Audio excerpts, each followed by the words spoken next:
Assalamualaikum Milanisti, bagaimana kabarnya? Semoga baik-baik aja ya. Kunjungi website kita di maksimalmilan.blogspot.com.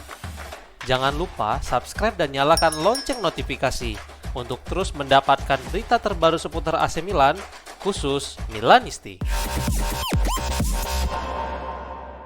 Menit-menit terakhir AC Milan versus Lazio terlihat sedikit kontroversial, tetapi para ahli sekarang telah buka suara. Setelah pemeriksaan VAR dan pengusiran Massimiliano Allegri, wasit kembali ke lapangan untuk membuat pengumuman. Dia menyatakan bahwa handball Pavlovic sebenarnya bisa menghasilkan penalti, tetapi dia juga mengatakan bahwa pelanggaran terhadap sang bek lebih dulu membuat Milan justru mendapatkan tendangan bebas. Keputusan ini jelas membuat Lazio kesal dan mengakibatkan mereka memboikot media setelah pertandingan. Sekarang pakar wasit yaitu Luca Marelli dari dan setuju dengan keputusan yang diambil oleh wasit Kolu. Berikut komentar pakar disampaikan melalui calciomercato.com. Kolu membuat keputusan yang tepat tetapi dengan pendekatan yang salah. Pavlovic dan Marusic saling menahan, jadi bagi saya itu bukan pelanggaran. Sama seperti itu bukan handball dari Pavlovic yang membelakangi dan dekat dengan Romagnoli. Selain itu, lengannya berada di dalam posisi alami dan tidak bergerak ke arah bola. Jika Romagnoli mencetak gol, VAR tidak akan ikut campur untuk menganulir gol tersebut atas dugaan pelanggaran Marusic terhadap Pavlovic. Ungkapnya.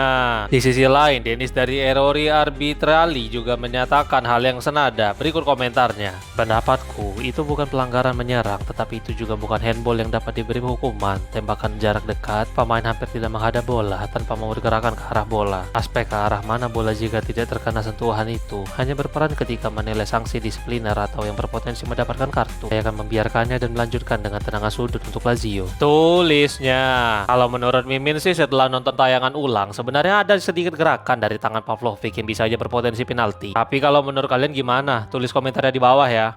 Youssouf Fofana tertawa saat dia dipuji oleh wartawan setelah kemenangan atas Lazio akhir pekan kemarin. Dalam sebuah wawancara setelah pertandingan, Fofana tidak bisa menahan tawanya saat jurnalis mengatakan bahwa dia kesulitan di babak pertama dan bermain hebat di babak kedua. Berikut komentar gelandang Perancis itu disampaikan melalui Milan News. Nilai yang diinginkan para penggemar, kami akan mencoba memberikan semua yang kami miliki di lapangan untuk menang, terutama untuk para penggemar kami. Akan menyenangkan. Saya tahu banyak orang menunggu saya untuk mencetak gol. Saya bekerja keras dan saya berharap gol itu akan datang sesegera mungkin.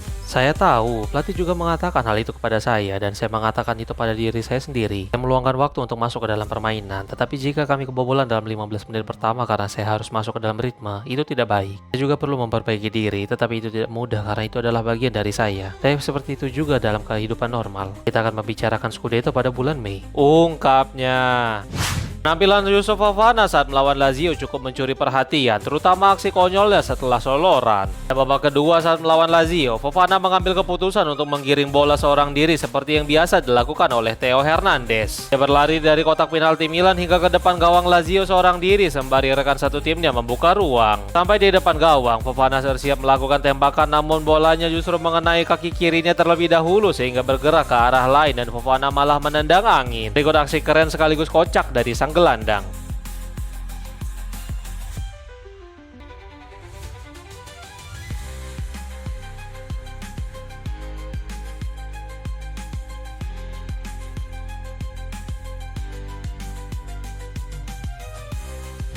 AC Milan sangat puas dengan performa Rafael Leao dan mereka siap ajukan perpanjangan kontrak menurut sebuah laporan. Fabrizio Romano berbicara di saluran YouTube miliknya tentang Milan yang sangat puas dengan sikap, jumlah gol, konsentrasi dan cara bertarung Leao di atas lapangan. Itulah yang mereka minta di musim panas lalu dan Massimiliano Allegri tampaknya telah mengubah Leao menjadi sosok yang baru. Jurnalis melanjutkan bahwa kepuasan ini bisa menjadi awal pembicaraan pembaruan kontrak antara kedua belah pihak. Kontrak Leao saat ini akan berakhir pada tahun 2028. Jadi klub tidak akan terburu-buru, tetapi jika terus bermain seperti ini, jelas kenaikan gaji akan menjadi hadiah untuk sang pemain. Selain itu, musim ini Leao telah membuktikan bahwa dirinya mampu bermain lebih baik dan konsisten, sehingga minat dari para rival untuk bursa transfer berikutnya bisa saja menjadi lebih besar dan ganas. Klub harus segera mencari solusi terbaik untuk kondisi Leao yang saat ini menggila di bawah asuhan Allegri. Sergio Ramos akan meninggalkan Monterrey pada bulan Januari dan dia ditawarkan ke AC Milan menurut sebuah laporan. Pemain 39 tahun itu dilaporkan ingin membuktikan dirinya kepada pelatih Spanyol yaitu Luis de la Fuente bahwa dia masih belum habis dan masih cukup baik untuk dipanggil ke Piala Dunia tahun depan. Dengan ambisi tersebut, jelas kembali ke Eropa dan terlebih klub besar akan menjadi salah satu hal yang dapat membantu tujuannya. Sekarang Alessandro Jacobone melaporkan bahwa ada beberapa pergerakan yang telah dilakukan dan itu adalah ditawarkannya Ramos kepada Milan. Saat ini masih belum jelas apakah Iglitare akan tertarik merekrutnya, terlebih usianya sudah cukup tua untuk seorang bek. Namun jika mantan rekan satu tim Luka Modric itu dapat membuktikan dirinya, maka bukan tidak mungkin Massimiliano Allegri terbuka memilikinya di dalam tim. Bersama tim asuhan Allegri, Ramos bisa berperan sebagai pelapis Matteo Gabbia yang tidak tergantikan sepanjang musim ini. Matteo Gabbia mendesak Mike Maignan untuk menandatangani perpanjangan kontrak bersama AC Milan. Maignan dinobatkan sebagai MOTM dalam derby serta melawan Lazio akhir pekan kemarin setelah penampilan gemilang sepanjang laga dan salah satunya saat menepis tandukan dari Mario Gila. Namun penampilan gemilangnya tidak berbanding lurus dengan situasi kontrak Maignan saat ini yang masih belum ada kemajuan. Kontrak Maignan akan berakhir pada akhir musim ini dan sebelum pertandingan melawan Lazio, Iglitare mengungkapkan bahwa dia telah memiliki janji dengan sang kiper. Intinya manajemen tidak akan mendorong perpanjangan kontrak dan mereka hanya menunggu jika waktu pembahasan telah tiba. Manajemen memang tidak melakukan desakan apapun, tetapi rekan satu tim tampaknya cukup khawatir dengan hal tersebut. Melalui akun Instagram miliknya, Gabbia menanggapi komentar kiper Prancis itu di unggahannya dengan kalimat tolong dan emoji sebuah pena. Jelas hal ini membuat semuanya semakin menarik untuk ditunggu dalam beberapa waktu ke depan.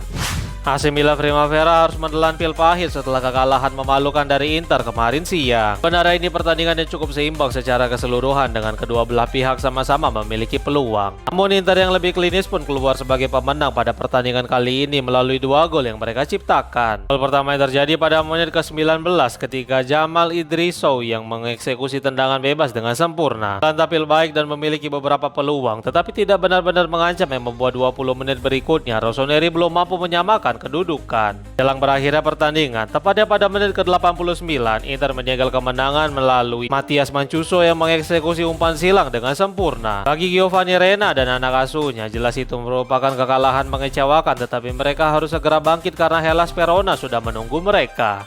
Alejandro Di Paolo yang berada di ruang VAR akan diskors oleh AIA setelah memerintahkan peninjauan VAR untuk pelanggaran yang tidak ada. Milan News mengutip Corriere della Sera yang melaporkan bahwa Di Paolo seharusnya tidak perlu memerintahkan peninjauan di lapangan sejak awal. Tinggi AIA percaya bahwa apa yang dilakukan Strahinja Pavlovic bukanlah sebuah pelanggaran dan jelas tidak menjamin adanya potensi penalti. Hukuman ini diambil karena keputusan Di Paolo yang memerintahkan wasit Giuseppe Collu melakukan peninjauan hampir membuatnya salah mengambil keputusan. Kita semua tahu teknologi VAR diciptakan untuk membantu wasit mengambil keputusan yang benar, bukan keputusan yang salah. Laporan tersebut menyatakan dengan mengingat betapa seriusnya kesalahan itu, Di Paolo akan absen setidaknya untuk 1 hari penuh pertandingan. Kemungkinan hukumannya akan lebih berat dan ketika selesai menjalani hukumannya, dia tidak akan menjadi wasit utama yang bertanggung jawab atas VAR lagi.